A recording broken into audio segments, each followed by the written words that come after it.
और आपने भी ये नहीं कहा कि बड़ा गांव में आप क्यों नहीं घुस सकते, आपने भी नहीं रोका।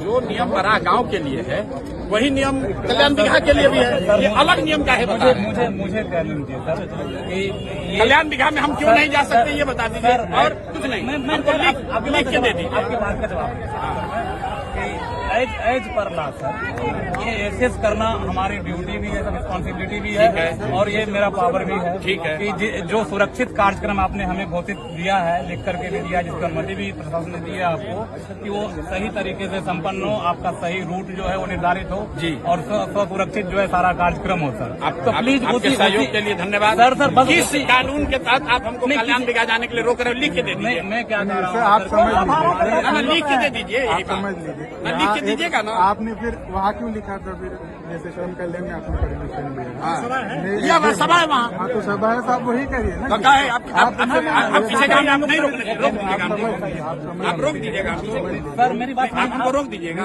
आप ही एसडीएम है, तो आप यहाँ हमको गाँव में हमको आने के लिए आपसे परमिशन लेना पड़ेगा। आपने कहा नहीं, आप एसडीएम हो तो आप परमिशन तो लॉ एंड ऑर्डर होगा तो आप कौन जिम्मेदार है? अरे आप लॉ एंड ऑर्डर के यहाँ पुरोधा बन रहे हैं, हम पिछले गांव में गए थे, लॉ एंड ऑर्डर नहीं हुआ, तो उसका भी आपने सूचना नहीं दिया, दिया। आ ही रहे थे। आप वहाँ नहीं पकड़े, वहाँ क्यों नहीं रोके? आपके जिला अध्यक्ष से अरे सुनिए, ये सुनिए, नहीं रुकिए, बताइए अभी आपको ज्यादा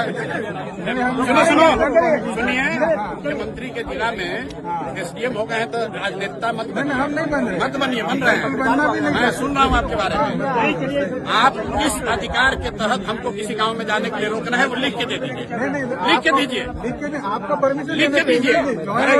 राष्ट्रपति शासन है क्या? गाँव में जाने के लिए परमिशन, गाँव में जाने के लिए गाँव में नहीं जा सकते हैं। आप मालिक हो, दिखाइए कंप्लेन। अरे भाई पूछ लीजिए। नहीं दिखाइए कंप्लेन,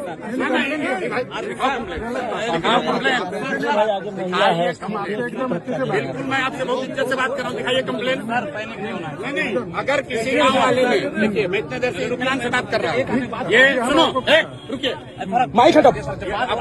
अफसर होने का रुआब दिखाने का आदत आप लोग को लग गया है, समझे ना, और आपसे कम पढ़े लिखे और अफसर नहीं है हम रोज पूरा बिहार में घूम रहे हैं, आपसे पूछ कर नहीं घूमेंगे।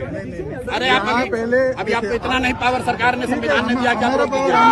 नहीं, बेकार दिमाग मत करो, आप रोक लीजिएगा, आप रोक लीजिएगा। सही बात आप हमको समझाओगे। डीएम साहब से बात करो, प्लीज। अगर आपको उलझना है, नहीं सर, क्यों उलझना चाहते हो आप? इससे बचाना आपका भी काम है। आपको दिक्कत ना हो जाए इसलिए। अरे हमारी दिक्कत है, चिंता मत करो, आप लिख के दे दीजिए, हम चले जाएंगे। तो जो मांग रहे हैं वही कीजिए ना लिख भाई। के दीजिए, कहाँ चीज कर लिख रहे के हैं दीजिए, हम लोग लिख के दीजिए। तो कर रहे हैं, अकेले भी हम चल जाएंगे। नहीं कोई नहीं बात, पीछे हो जाइए, हम आप काम कर रहे हैं, हम छोड़ देंगे, कोई नहीं बात। आप दीजिए हमारे, आप लोगों को बुला के धमकी देते हो, धमकी दोगे? नहीं मतलब एसडीएम है, आप लोगों को बुला के पॉलिटिशियन बनना चाहते हैं भैया, आप लोगों को बुला के धमकी दे रहे हो।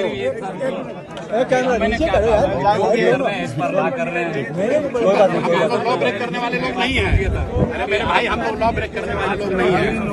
सर ये बताइए, हमको रोकना होता था, हम बिहार शरीफ में रोक देंगे। आपके रोकने से रुकेगा? नहीं तो हम बोल रहे हैं ना, आपके रोकने से रुकेगा? आप तो बड़े नेता है ना, सीजन पॉलिटिशियन आप इतने बिहार के साधारण लड़के हैं, और आप कभी प्रशासन में आए हो कि प्रशासन को चलाया? विधान से रहो, विधान से रहो।